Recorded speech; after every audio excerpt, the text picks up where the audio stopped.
Hello friends, good afternoon. दोस्तों, मैं सुरेंद्र सिंह आपका इस सेशन में सभी लोगों का स्वागत करता हूं। दोस्तों, आप सभी को पता है कि आज जो हम चर्चा करेंगे वो कुछ कोल्ड स्टोरेज के बारे में करेंगे। जो कोल्ड स्टोरेज, दोस्तों, आपको सभी को पता है कि जो भी आपके खाद्य पदार्थ होते हैं उनको सुरक्षित रखने के लिए हम किसका यूज करते हैं? दोस्तों, कोल्ड स्टोरेज का यूज करते हैं। तो दोस्तों, आज का सेशन स्टार्ट करते हैं।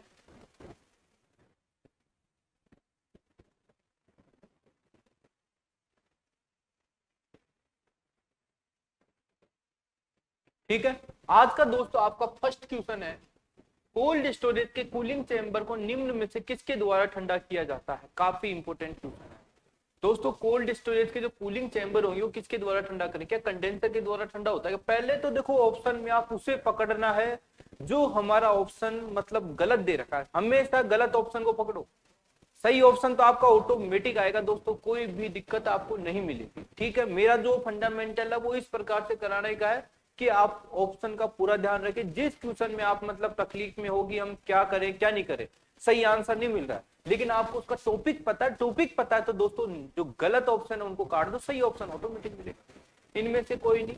कंप्रेसर क्या ठंडा करेगा? नहीं करेगा। ये नहीं करेगा। ठंडा कौन करेगा? दोस्तों, हमारा एवापोरेटर कोयल करेगा। तो ए ऑप्शन आपका राइट आंसर होगा। आगे भी हम क्वेश्चंस देखेंगे दोस्तों। कोल्ड स्टोरेज में तेल के सेपरेटर का प्रयोग किस लिए किया जाता है? दोस्तों, ऑयल सेपरेटर क्या होता है? जो ऑयल सेपरेटर होता है वो क्या काम करता है? तेल को फिल्टर करता है क्या? कभी भी नहीं करता। फिल्टर कौन करता है? स्टेनर करता है, ऑयल स्टेनर। तेल के प्रभाव को बढ़ाता है क्या? नहीं बढ़ाता। कौन बढ़ाता है? जो भी हमारा ऑयल पंप होता है वो बढ़ाता है। गैस से तेल को ट्रैप करने के लिए हम किसका यूज करते हैं? दोस्तों, ऑयल सेपरेटर का यूज करते हैं। और ऑयल सेपरेटर कहां लगा होता है? दोस्तों, डिस्चार्ज लाइन में लगा होता है। कहां लगा होता है? डिस्चार्ज लाइन में लगा होता है। किन किन के मध्य लगा होता है? दोस्तों, कंप्रेसर एंड कंडेंसर के मध्य लगा होता है। ठीक है, तो सी ऑप्शन आपका राइट आंसर हो जाएगा। नेक्स्ट क्वेश्चन है दोस्तों, कोल्ड स्टोरेज में ताप के लीकेज को रोकने के लिए किसका उपयोग करते हैं? काफी इंपोर्टेंट क्वेश्चन है, बार बार पूछा जाता है। तो आपको पता है क्या कोल तार का यूज कर सकते हैं? नहीं कर सकते। क्या प्लास्टर का यूज करेंगे? नहीं करेंगे। क्या सीमेंट का करेंगे? नहीं करेंगे। इंसुलेशन दोस्तों आपका राइट आंसर होगा, क्योंकि इंसुलेशन का उपयोग ही हम किसके लिए करते हैं? दोस्तों, इनके सिस्टम के सिस्टम के मतलब इंसुलेशन के लिए हम करते हैं। तो ए ऑप्शन आपका राइट आंसर होगा। नेक्स्ट क्वेश्चन है दोस्तों, कोल्ड स्टोरेज में एक्यूमुलेटर का कार्य होता है। दोस्तों, कोल्ड स्टोरेज में एक्यूमुलेटर क्या होता है? आपको सभी को पता है दोस्तों, जो भी आपके कोल्ड स्टोरेज होते हैं उसमें एक्यूमुलेटर का कार्य। सबसे पहले एक्यूमुलेटर क्या होता है, कहां लगाया जाता है? हम कह सकते हैं कि इवोपोरेटर व कंप्रेसर के मध्य में लगा होता है। जब मध्य में लगा है तो कुछ काम भी कर रहा होगा। क्या ये दोस्तों रेफ्रिजरेंट को नियंत्रित करता है क्या? नहीं करता है। तो कौन नियंत्रित करता है? दोस्तों, एक्सपेंशन वाल्व करता है। ठीक है, रेफ्रिजरेंट वाष्प को द्रव कणों को अलग करता है। तो क्या ये सही बात है क्या? जो भी आपके रेफ्रिजरेंट की जो वेपर होती है उसमें से द्रव कणों को अलग करता है। बिल्कुल राइट बात है, क्योंकि यदि ये द्रव कण दोस्तों आपके कंप्रेसर में जाएंगे तो उस स्थिति में आपके जो भी वाल्व्स होते हैं, जो स्टील होती है, जो अंदर के जो पार्ट्स बने होते हैं, आयरन, कास्ट आयरन, सब के वो सब क्या होंगे दोस्तों? जंग लगना उन पे प्रारंभ हो जाएंगे। क्या रेफ्रिजरेंट को स्तर को नियंत्रित करता है क्या? कौन करता है? हमारा जो भी फ्लोट होगा वो नियंत्रित करेगा, उपयुक्त सभी नहीं होगा। तो बी ऑप्शन आपका राइट आंसर हो जाएगा। नेक्स्ट क्वेश्चन है दोस्तों, निम्न में से कोल्ड स्टोरेज को डिफ्रोस्ट करने की साधारण विधि कौन सी है? दोस्तों, निम्न में से कोल्ड स्टोरेज को डिफ्रोस्ट करने की साधारण विधि, यूनिट को गर्म करना, यूनिट को फ्रीज करना, यूनिट को प्रचारित करना, यूनिट को बंद कर देना। दोस्तों, यही हमारी क्या होती है? डिफ्रोस्टिंग की विधि होती है। तो डी ऑप्शन आपका राइट आंसर हो जाएगा। नेक्स्ट क्वेश्चन है, कोल्ड स्टोरेज सिस्टम में चार्जिंग के पश्चात रेफ्रिजरेटर के प्रवाह के द्वारा होता है। दोस्तों, चार्जिंग का प्रवाह किधर के द्वारा होता है? Suction service valve, discharge sir, liquid line, side glass. तो दोस्तों, जब हम सिस्टम में रेफ्रिजरेंट चार्ज करेंगे रिसीवर की साइड से, तो क्या करेगा? लिक्विड लाइन के माध्यम से जो रेफ्रिजरेंट होगा वो साइड ग्लास की ओर जाना प्रारंभ हो जाएगा। ठीक है, नेक्स्ट क्वेश्चन है दोस्तों, निम्न में से कौन सी डिफ्रोस्ट विधि कोल्ड स्टोरेज प्लांट में अधिक लाभदायक है? दोस्तों, अधिक लाभदायक क्या होती है? पानी के स्प्रे की विधि हमारी अधिक लाभदायक होती है, क्योंकि ना तो कोई खर्च होता है ना और कुछ। पानी देखो काफी उचित मात्रा में प्राप्त होता है, इतना कॉस्टली भी नहीं होता है, तो इसलिए सबसे उचित होता है सी ऑप्शन।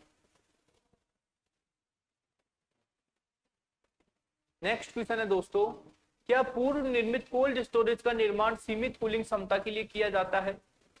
कथन 2 है, क्या कोल्ड स्टोरेज सिस्टम में उत्पन्न कूलिंग को बिल्डिंग में पहुंचाने के लिए यूनिट कूलरों का उपयोग किया जाता है? तो दोनों ही कथन दोस्तों हमारे क्या है, बिल्कुल राइट है। तो ये भी दोस्तों आपको पता होना चाहिए। ओहो, देखो दोस्तों, निम्न में से किस प्रकार के कोल्ड स्टोरेज को दर्शाया गया है? काफी अच्छा क्वेश्चन है।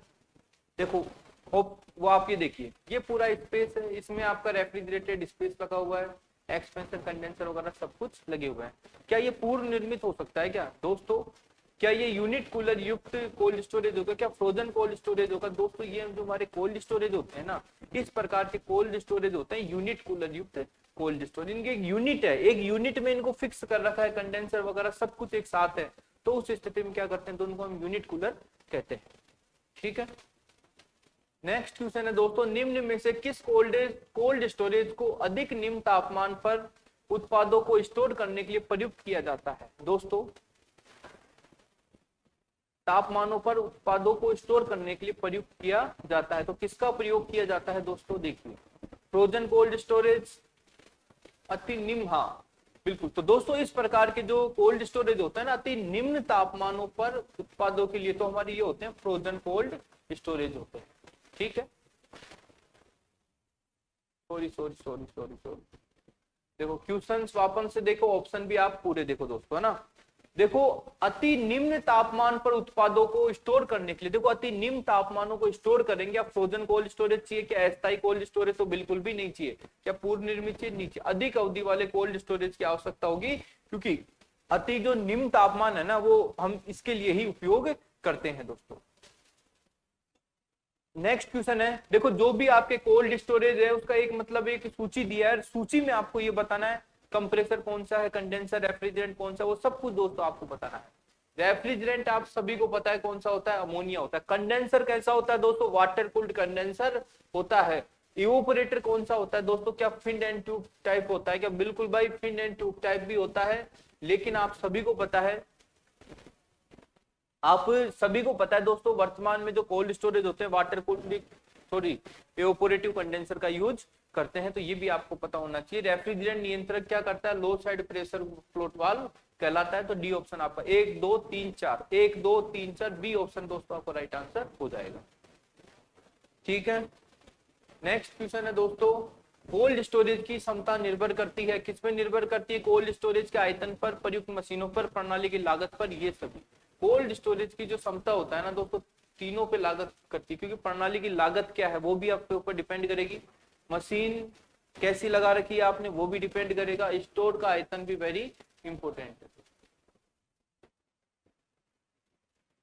कोल्ड स्टोरेज की क्षमता निम्न में से किस इकाई में मापी जाती है? दोस्तों आप सभी को पता है कोल्ड स्टोरेज को हम किस में मापते हैं? टन में मापते हैं। कितने टन का कोल्ड स्टोरेज है उस प्रकार ये आपको पता होना चाहिए। नेक्स्ट क्वेश्चन है, निम्न में से कौन सा फ्लो स्विच का कार्य? तो दोस्तों फ्लो स्विच देखो, अभी मैंने थोड़ी देर पहले भी आपको मतलब कुछ लास्ट क्लासों में बताया होगा कि जो फ्लो स्विच होते हैं आपके, जो भी वाटर होते हैं उसको फ्लो करने के लिए काम में आता है। क्या फ्लो स्विच रेफ्रिजरेंट के प्रभाव को नियंत्रित करता है? नहीं करता। क्या जल स्तर को नियंत्रित करता है? बिल्कुल सही बात है, जो भी आपका जल स्तर होता है दोस्तों उसको नियंत्रित करता है, कि जो फिक्स एक स्पीड होती है, जो गति होती है उसको नियंत्रित करता है। तो बी ऑप्शन आपका राइट आंसर हो जाएगा। कोल्ड स्टोरेज में विद्युतीय परिपथ का नियंत्रण निम्न में से किस युक्ति द्वारा किया जाता है? दोस्तों कोल्ड स्टोरेज में विद्युतीय परिपथ का नियंत्रण निम्न में से किस युक्ति द्वारा किया जाता है? देखो दोस्तों, जो भी इलेक्ट्रिकल उपकरण होते हैं, डिफ्रोस्ट स्विच भी होता है, फ्लो स्विच, थर्मोस्टेट, ये सभी दोस्तों आपके राइट आंसर हो जाएंगे। ठीक है। नेक्स्ट क्वेश्चन है दोस्तों, डिफ्रोस्ट स्विच। दोस्तों डिफ्रोस्ट स्विच वही सूची है, सूची को अपने को मिलाना है। तो जो डिफ्रोस्ट स्विच होते हैं दोस्तों, क्या होता है? क्या वाटर लाइन में जल स्तर की कमी होने पर डिफ्रोस्ट स्विच का यूज करते हैं क्या दोस्तों? तो किसका यूज करते हैं? फ्लो स्विच का यूज करते हैं। ठीक है। इवेपोरेटर कॉइल पर जमी बर्फ को हटाने के लिए किसका यूज करते हैं दोस्तों? डिफ्रोस्ट स्विच का यूज करते हैं। देखो दो ऑप्शन आपको मिल चुके हैं, ए में है 2, ए में है 2 और बी में है 1। दो, एक सी ऑप्शन दोस्तों आपका राइट आंसर हो जाएगा। आगे आपको जाने की आवश्यकता नहीं है दोस्तों। अब बात आती है, देखो सी भी देख लो, थर्मोस्टेट वांछित तापमान प्राप्त करने के लिए पैनल कंट्रोल, कोल्ड स्टोरेज की विभिन्न जो भी कंट्रोलिंग होती है वो पैनल से होती है दोस्तों। खाद्य पदार्थों की वसा व प्रोटीन को किसके द्वारा नष्ट करते हैं? तो दोस्तों आप सभी को पता है जो खाद्य पदार्थ होते हैं, विषाणु, शैवाल, एंजाइम, ये सब क्या होते हैं हमारे, नष्ट करते हैं खाद्य पदार्थों को। तो डी ऑप्शन आपका राइट आंसर हो जाएगा दोस्तों। निम्न में से किस तापमान पर मोल्ड खाद्य संरक्षण नष्ट हो जाते हैं? दोस्तों कौन सा तापमान है जो भी आपके मोल्ड होते हैं खाद्य संरक्षण बिल्कुल नष्ट हो जाते हैं? तो 70 डिग्री तापमान होता है। कुछ एग्जाम्स में कुछ पूछा भी गया है तो उसमें दोस्तों 100 डिग्री दे रखा है, तो आपको 100 डिग्री ही करना है दोस्तों। अंगूर को स्टोर किया जाता है दोस्तों, जो अंगूर स्टोर होते हैं वो कितने के साथ होते हैं? 60% ब्राइन के साथ क्या करते हैं हम अंगूर को स्टोर करते हैं। तो डी ऑप्शन दोस्तों आपका राइट आंसर हो जाएगा। वाइब्रेशन एलिमिनेटर का निम्न में से क्या कार्य? दोस्तों काफी इंपोर्टेंट है वाइब्रेशन। देखो बिल्डिंग में उत्पन्न दरार को नियंत्रित करना, प्रणाली में जल स्तर को नियंत्रित करना, उच्च तापमान बनाए रखना और उपयुक्त सभी। तो जो वाइब्रेशन होते हैं तो बिल्डिंग में उत्पन्न दरार को नियंत्रित करता है, प्रणाली में जल स्तर को बनाता है या नहीं बनाता है, तापमान को बनाता है नहीं होता। तो ए ऑप्शन दोस्तों आपका राइट आंसर हो जाएगा। 20 तक कर लिया था ना। बाकी के दोस्तों आज का जो नेक्स्ट क्वेश्चन है आपका कि ब्राइन ट्यूब किसकी बनी होती है? दोस्तों आप सभी को पता है जो ब्राइन ट्यूब होती है ना, मोस्टली चाहे वो कोल्ड स्टोरेज हो, एफसीयू, फैन कॉइल यूनिट से कुछ भी हो, ब्राइन ट्यूब दोस्तों आपकी सामान्यतः कॉपर की बनी होती है। तो राइट आंसर क्या होगा दोस्तों? ए ऑप्शन आपका राइट आंसर हो जाएगा। एल्यूमिनियम की नहीं होती है। तांबा दोस्तों, कॉपर तांबे को भी बोला जाता है, तो ये मिसमैच है, तो आप इसको काट दीजिए, पीतल को काट दीजिए। ठीक है। नेक्स्ट क्वेश्चन है दोस्तों कि वाइब्रेशन एलिमिनेटर किस धातु के बनाए जाते हैं? काफी इंपोर्टेंट है। जिस प्रकार जो ज्यादातर आप लोगों ने देखा होगा हीट एक्सचेंजर,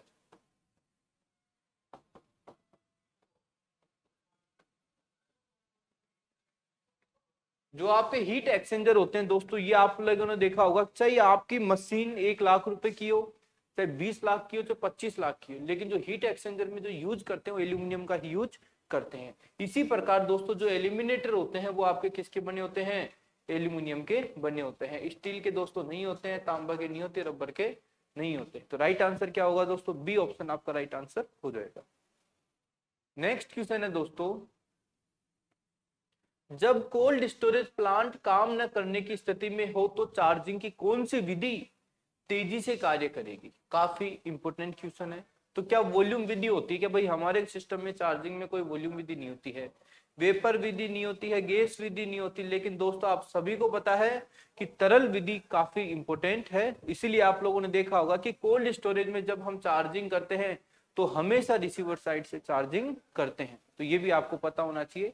कई बार रिसीवर को क्लोज करके फिर हम क्या करते हैं, रिसीवर में लिक्विड रेफ्रिजरेंट भर देते हैं, उसके बाद भी हम सिस्टम में रेफ्रिजरेंट चार्ज कर सकते हैं दोस्तों। नेक्स्ट क्वेश्चन है दोस्तों, कोल्ड स्टोरेज प्लांट में गैस की कमी के दोष को ठीक करने की शीघ्र विधि कौन सी है? दोस्तों बाई चांस आपका कोई बड़ा कोल्ड स्टोरेज है, क्या है दोस्तों? ये कोल्ड स्टोरेज है, ठीक है। साइड में दोस्तों आपका जो ये प्लांट रूम है,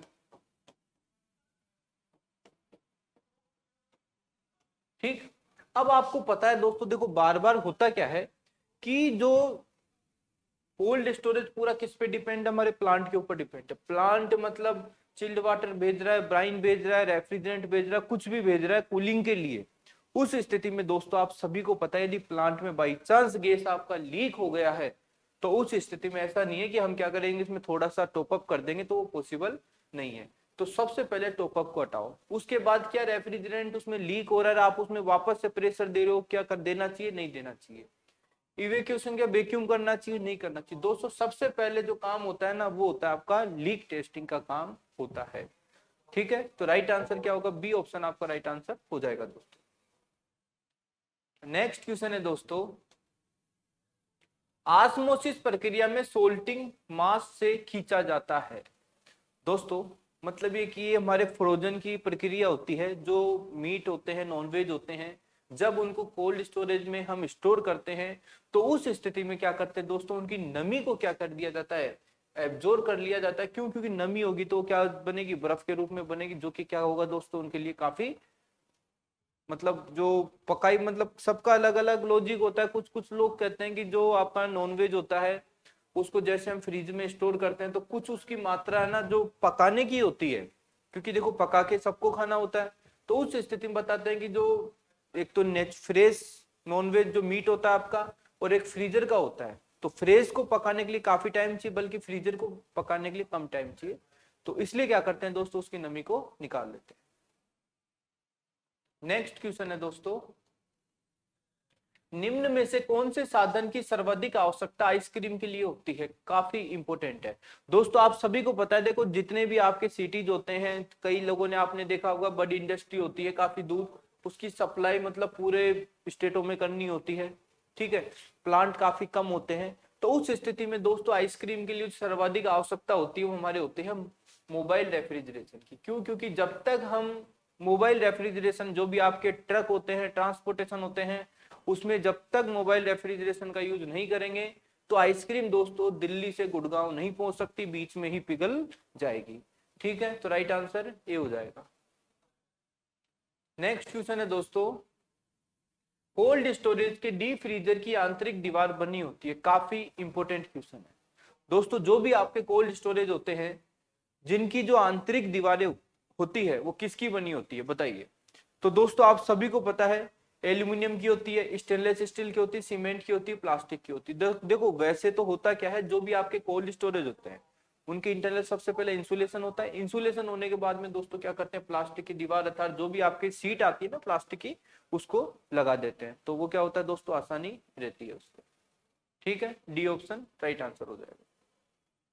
नेक्स्ट क्वेश्चन है दोस्तों, निम्न चित्र में किस प्रकार के कोल्ड स्टोरेज को दर्शाया गया है? तो दोस्तों ये हमारा फ्रीजिंग टनल होता है, इसमें मतलब अलग अलग कंपार्टमेंट होते हैं। तो आप लोगों ने जब सेशन मैंने आपको पढ़ाया था उसमें कंप्लीट कर दिया था फ्रीजिंग टनल क्या होता है दोस्तों। नेक्स्ट क्वेश्चन है दोस्तों, एयरलॉक को कोल्ड स्टोरेज प्लांट में किस प्रकार से ठंडा किया जा सकता है? दोस्तों जो भी आपके एयरलॉक को स्थान को कोल्ड स्टोरेज प्लांट में किस प्रकार से ठंडा किया जा सकता है?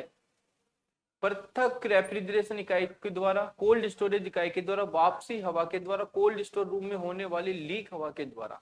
तो दोस्तों एयरलॉक स्थान को कोल्ड स्टोरेज प्लांट में किस प्रकार से ठंडा किया जाता है? तो दोस्तों आपकी जो भी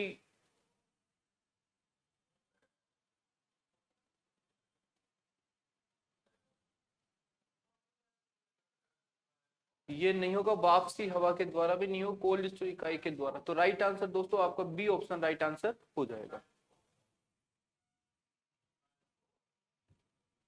ठीक है, नेक्स्ट क्वेश्चन की बात करते हैं दोस्तों, कोल्ड स्टोरेज के प्लांट में यदि कंडेंसर के पानी का वाल्व बंद हो तो कंप्रेसर आरंभ होते समय निम्न में से क्या होगा? दोस्तों काफी इंपोर्टेंट क्वेश्चन है। क्या कंप्रेसर लगातार चलेगा? क्या पॉसिबल नहीं है कि जब तक हमारे कंडेंसर में पानी नहीं आया नहीं चलेगा। हेड प्रेशर बढ़ जाएगा। क्या हेड प्रेशर बढ़ेगा? बढ़ेगा। क्या कंप्रेसर आरंभ नहीं होगा? बिल्कुल राइट आंसर है। देखो जब तक हमारे जो कंट्रोलर होते हैं फ्लो स्विच कंडेंसर के पानी का फ्लो सेंस नहीं करेगा, जब तक हमारा सिस्टम कंप्रेसर चालू नहीं होगा और एरर आ जाएगा कि आपका फ्लो स्विच मतलब कंडेंसर में पानी नहीं आ रहा है दोस्तों। ठीक है, नेक्स्ट क्वेश्चन है दोस्तों, कोल्ड स्टोरेज में अधिक हवा के वेग हेतु निम्न में से कौन सा उपाय हो सकता है? काफी इंपोर्टेंट क्वेश्चन है। कोल्ड स्टोरेज में अधिक हवा के वेग हेतु निम्न में से कौन सा उपाय हो सकता है? एयर फिल्टर को साफ करे, सर्विस वाल्व को खोले। क्या सर्विस वाल्व की आवश्यकता होगी? नहीं होगी दोस्तों। कंप्रेसर की सर्विस करें? नहीं करेंगे। फैन के टेबल को वाइप करें? नहीं करेंगे। राइट आंसर होगा दोस्तों, जो भी आपके एयर फिल्टर होते हैं उनको साफ करेंगे तो जो वायु होगी वो पूर्ण रूप से क्या होगी, तेजी से आएगी दोस्तों। ठीक है, नेक्स्ट क्वेश्चन है दोस्तों, कोल्ड स्टोरेज प्रणाली में कूलिंग न होने का क्या संभावित कारण है? कोल्ड स्टोरेज प्रणाली में कूलिंग न होने का क्या संभावित कारण है? एवापोरेटर का पंखा तेज चल रहा है, रेफ्रिजरेंट लीक हो रहा है, लूप तेल का स्तर अधिक है, सिस्टम में गैस नहीं होगी। तो दोस्तों आप सभी को पता है, देखो इस प्रकार के क्वेश्चन आते हैं ना, ऑप्शन भी इसी प्रकार से आते हैं। तो सबसे पहले जो ऑप्शन उठाना है ना, सिस्टम में आपकी गैस नहीं होगी, तो डी ऑप्शन आपका राइट आंसर हो जाएगा दोस्तों। ठीक है, जब सिस्टम में गैस ही नहीं होगी तो लीकेज कैसे होगी भाई? ठीक है, तो ये भी आपको पता होना चाहिए। नेक्स्ट क्वेश्चन है दोस्तों, निम्न में से किस युक्ति का प्रयोग ऊर्जा खपत को कम करने में किया जाता है? काफी इंपोर्टेंट क्वेश्चन है। क्या हम इकोनोमाइजर का यूज ऊर्जा खपत करने के लिए कम करते हैं? बिल्कुल सही बात है। शोषक, शोषक से तात्पर्य होता है दोस्तों आपके ड्रायर। जो भी शोषक एब्जॉर्बर जो करते हैं उनका भी यूज नहीं होता है, थर्मल रेगुलेटिंग वाल का भी नहीं होता है ऊर्जा खपत को कम करने के लिए। तो दोस्तों इकोनोमाइजर का भी यूज होता है। देखो जो क्या करता है, पावर की खपत को कम करता है। आपका जो एब्जॉर्बर होता है ये भी करता है, थर्मल रेगुलेटिंग वाल्व भी करता है। डी ऑप्शन दोस्तों आपका राइट आंसर हो जाएगा। नेक्स्ट क्वेश्चन है, कहां दोष होगा यदि कोल्ड स्टोरेज के नॉर्मल ऑपरेशन में हेड प्रेशर बढ़ता है? देखो ये है क्वेश्चन काफी इंपोर्टेंट। दोस्तों हेड प्रेशर से तात्पर्य होता है कि आपका जो डिस्चार्ज प्रेशर है काफी बढ़ रहा है। तो क्या suction valve, discharge valve, water regulating valve? तो दोस्तों आप सभी को पता है कंडेंसर में फ्लोट वाल्व होता है, नहीं होता, लेकिन वाटर का जो रेगुलेटिंग वाल्व होता है उसमें किसी भी प्रकार की परेशानी होती है तो उस स्थिति में क्या होता है दोस्तों, आपका कोल्ड स्टोरेज का नॉर्मल प्रेशर क्या होता है, बढ़ जाता है। तो सी ऑप्शन आपका राइट आंसर हो जाएगा दोस्तों।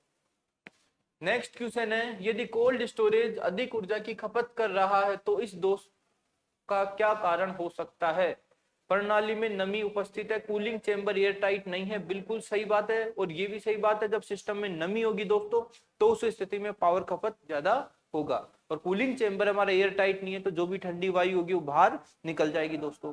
कंडेंसर में गंदगी जमा है, ये भी सही है। तो दोस्तों डी आंसर आपका राइट आंसर हो जाएगा। नेक्स्ट आता है दोस्तों काफी इंपोर्टेंट है। देखो ये जो आपके पास्चुराइजेशन की क्रिया होती है ना, कुछ नहीं होता है, किसी भी चीज को गर्म करना और एक साथ उसको ठंडा करना, वही पास्चुराइजेशन कहलाता है। तो ये भी आपको पता होना चाहिए दोस्तों। तो बात कर रहे थे पाश्चु संरक्षण एक प्रक्रिया है, तो किसके लिए होती है दोस्तों? क्या ठोस भोजन के लिए होती है? क्या नहीं होती है? तरल भोजन के लिए होती है। हमारा राइट आंसर दोस्तों बी ऑप्शन हो जाएगा। जैसे आपके दूध आते हैं, आइसक्रीम आते हैं, तो इनको सबको क्या होते हैं, जैसे कई जो लिक्विड पदार्थ आते हैं इनको पाश्चराइजेशन की क्रिया करके फिर यूज में किया लिया जाता है दोस्तों। नेक्स्ट क्वेश्चन है, ऑस्मोसिस प्रक्रिया से सोल्टिंग मास में से खींच लेता है। तो दोस्तों क्या खींचेगा? नमी को खींचेगा। तो ए ऑप्शन आपका राइट आंसर हो जाएगा।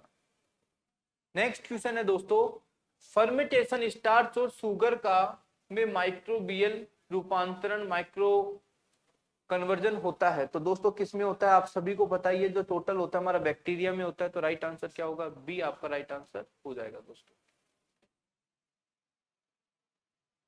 भोजन को कम तापमान तक तेजी से ठंडा करने की विधि जो बैक्टीरिया विकास से अपेक्षाकृत सुरक्षित है उसे हम कहते हैं accelerated chilling, jet chilling, blast chilling. तो दोस्तों इस प्रकार की चिलिंग को हम क्या कहते हैं? ब्लास्ट चिलिंग कहते हैं। तो सी ऑप्शन आपका राइट आंसर हो जाएगा दोस्तों।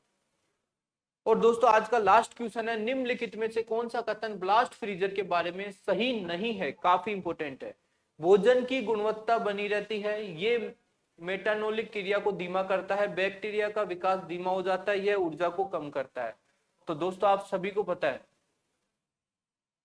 कि जो भी आपके ब्लास्ट फ्रीजर होते हैं इसके बारे में कथन सही नहीं है। तो यह ऊर्जा की कम खपत करता है। तो क्या ब्लास्ट फ्रीजर ऊर्जा की कम खपत करते हैं? क्या ऐसा तो पॉसिबल नहीं है भाई। बैक्टीरिया का विकास धीमा होता है, आपको सभी को पता है। मेटाबॉलिक क्रिया को धीमा करता है, ये भी सही है। भोजन की गुणवत्ता बनी रहती है, ये भी सही है। लेकिन दोस्तों ऊर्जा की खपत कम होती है? क्या नहीं होती है? तो क्योंकि ऊर्जा की खपत ज्यादा चाहिए, निम्न तापमान चाहिए, तो डी आंसर दोस्तों आपका राइट आंसर हो जाएगा।